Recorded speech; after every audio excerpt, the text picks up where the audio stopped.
Welcome to Penrose Learning, where we make understanding easy. You begin by parking and securing the car, engage park and shut down systems. First, disconnect the 12V service plug behind the frunk to avoid electronics. Remove the lower splash panel fasteners and pull back the wheel liner just enough to access the fog light housing.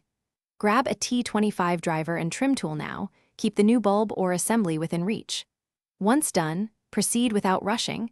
Careful access prevents scratched paint and snapped clips. You now remove the old unit.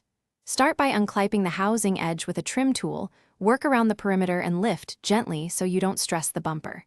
Next, depress the wiring connector tab and pull the plug straight off. Twisting can damage pins.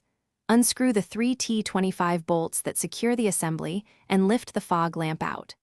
If replacing just the bulb, rotate the bulb socket counterclockwise and extract. Be mindful of springs and seals, so you install the new unit by aligning the mounting tabs and seating the assembly fully, then start the T25 bolts by hand to avoid cross-threading.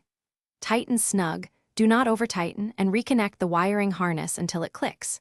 Reinstall the wheel liner and splash panel, restore the 12V service plug, and start the car to test the fog light. If it doesn't illuminate, check the connector, fuse, and bulb orientation. If the light blinks, recheck grounding and wiring for a loose pin. Thanks for watching. If this was helpful, leave a like and consider subscribing. See you next time.